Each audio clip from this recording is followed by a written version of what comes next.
happening, guys, and welcome back to the channel. For today's video, I am back, this time with a review for the Transformers Studio Series Rise of the Beasts Deluxe Class Airazor. Now, I know some of you guys are going to be wondering, haven't we already reviewed Deluxe Airazor based on the upcoming movie? And yes, you're absolutely correct, although the general consensus is that that previous version is the mainline Airazor, which was based on very early concept art, whereas the Studio Series version is supposed to be more based on her finalized look in the movie. And I think that's probably going to be correct. I mean, this figure does look way more complex in terms of design, especially in the head sculpt, but we haven't seen this character in robot mode yet, so I guess only time will tell. But as we jump into the details, here we have Maximal Airazor, and it's such a cool redesign. I mean, both of the figures we've seen so far have been great updates on that original design, so I'll be happy with either of them, but this one in particular, I mean, check out the head sculpt. That looks way more complex than the mainline version. Really nicely done. You can see those piercing green eyes, which appears to be the trend for the Maximals in this new movie, which I am not fussed about at all. Really like the metallic silver we have for the mouth, and I mean, just check out all of the multi-layered panels, and she seems armoured. I mean,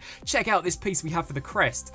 That looks so sick, and from certain angles kind of reminds me of Revenge of the Fallen Megatron. Now, much like Bumblebee, very thick plastic, this figure feels fantastic. Really cool looking design as well, but as we just jump into the details of the shoulders, you can see some of those feathered panels. We actually have the live action movie Maximal logo slap bang here on the forearm, which I think looks cool, and I like how they've still retained the Falcon head smack bang in the center, so yeah, that's really cool, and the figure just overall kind of has this greenish hue to her. Now, we did see a very brief glimpse of her in the Falcon mode in the trailer, and this doesn't appear to be how she'll look. So, I mean, are they adjusting things in the trailer, or is this too based on concept art? I guess only time will tell. Now, I'm sure you guys have noticed already that this is basically a Kingdom Airazor reshell, and by that I mean it borrows the engineering from that figure, but it's completely different in terms of the sculpt. Is it lazy? I guess if something's not broken, why fix it? If this is how she does look in the movie, then the engineering works out fine. We do see the return of her arm blasters. On the original version that I reviewed, you'll note that she came with two swords. I'm hoping she uses both of them in the movie. That would create for such a sick visual, but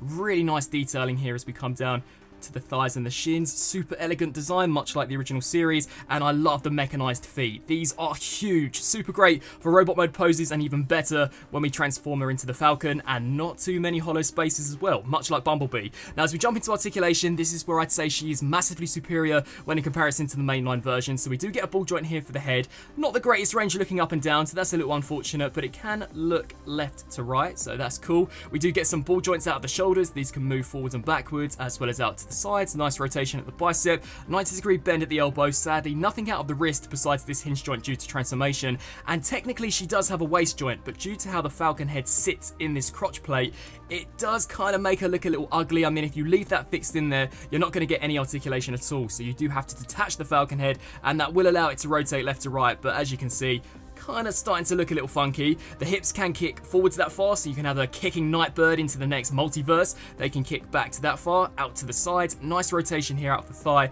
A way past 90-degree bend here, only on a single pin joint at the knee. And finally, we do get some ankle pivot, which is not what the mainline version had. So in addition to going forwards and backwards, it can also rock side to side. So in all, yeah, I'm definitely impressed. Really nicely done looking figure, and a great update and redesign for a live action movie Maximal. I'm looking forward to seeing how that upcoming Studio Series Cheetah is going to turn out, as I'm hoping it's a little more faithful when in comparison to the recently leaked Deluxe version. So let's check out some comparisons. And I think the most important one to kickstart things off with would be the Movieverse version to the Kingdom release. Now, in terms of design, they are completely different. This is a complete brand new mold. Not only is it bigger, but it's bulkier, heftier, and just trust me, everything has been redesigned. But the engineering is identical besides maybe a few steps.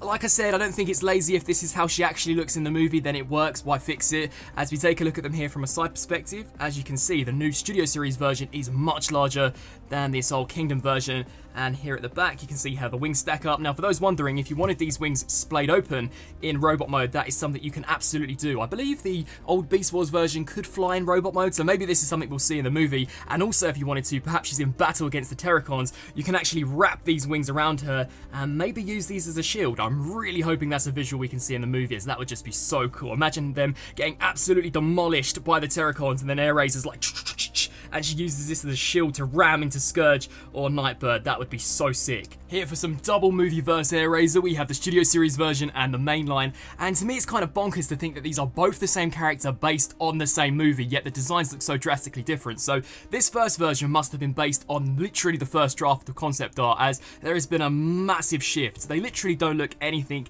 like each other. So again, I'm looking forward to seeing as to which one is more faithful to the movie, but I'll be happy with either of them. I think both of them are very cool designs, despite them being so different. One thing I am hoping that is carried over, if this is the final version, would be the swords. I mean, how sick would it be to actually see her using proper handheld weapons in battle alongside Primal, Cheetor, and Rhinox. Here is Rise of the Beast Studio Series Bumblebee movie RC, which we now know due to the announcement of the core class version. These two are not going to scale like this in the movie at all, but I thought it'd just be quite a cool comparison to show off. You know, we've got the B movie RC, which was one of the coolest redesigns from that film, and Airazor, which too, I think is a pretty sick design as well.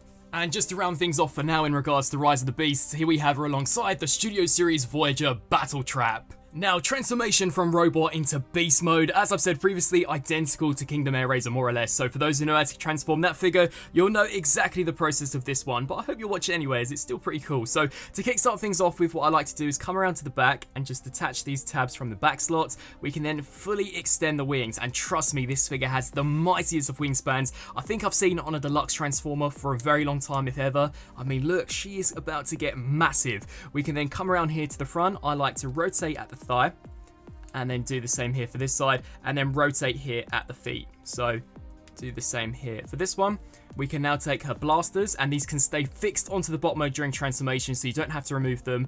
We'll just rotate those upwards so the missiles are pointing towards the head. Here's hoping she don't blow herself up, and do the same here for this side. What you'll then want to do is come around to the back, detach this panel and the bird tail, so we can just hinge those backwards, and that will free up these double joints. So there is a double joint here. What you're going to want to do is take the falcon head, just detach it from its tab, and we can take this whole assembly and shift this up, much like the Kingdom version. So you're basically just going to want to straighten all of those double joints out. We can then take this piece, rotate it so that the bot mode head is now pushed into this cavity, and we have 3 slots, so one here, and then one here, that these 3 tabs are going to peg into. So just make sure that everything is snapped into place. We can then flip up the bird tail just to get it out of the way, and now we come to the hands. So utilize the transformation joint. These are going to slide into these big old cavities, so rest those in there, and do the same here for this side. Straighten up those missiles so she can have them firing the Predacons or Terracons in battle, and then for some finishing touches, rotate here at the waist. We'll now flip the hips up, and you'll see we have a tiny little cutout here on the inside of the thigh that's going to peg into that tab. So snap that in there. We can then bend the knee joint down, and then basically snap the shin forwards to create that perching look, which is going to look really cool once we get the other one done. So do the same here for this side, snap that in there. Bring that down, flip this forwards, and there we have Maximal Airazor fully transformed up into her live action movie beast mode. And this thing is beastly, it's enormous. If you were to hand this to me without any context at all, I'd probably think it was a Voyager. I mean, the wingspan in particular is pretty mighty. So as we just jump into the details, as you guys can see, all of those mechanized panels overlapping on top of each other. We've even got some really nice gold detailing for the back plate. I like the green pieces that we have here. Now, whilst it doesn't appear to be accurate to the shot we see over in the trailer, it seems pretty faithful to some of the artwork that we've seen rolling around, you know, the promotional material. So again, we'll just have to wait and see for her final look, but really awesome detail. And then as we take a look at the main body of the Falcon, pretty impressive. No obvious robot mode pieces. I like the way the head stows away, and a very nicely detailed head sculpt. I mean, look at that. You can see those green Maximal eyes again, some nice metallic silver for the beak, and I love the feet. Check out these big massive claws. You can just imagine her raining hell down in battle amongst the Terracons, just picking Nightbird up and dropping her from a high altitude, which is going to create for such a sick visual if she actually uses this beast mode when in battle against her opponents. But yeah, really nicely done looking figure, and we even get some detail on the underside of the bird tail, which I thought was pretty sweet. Now, as we jump into articulation, we do get a nice swivel here at the head. It can also hinge up and down.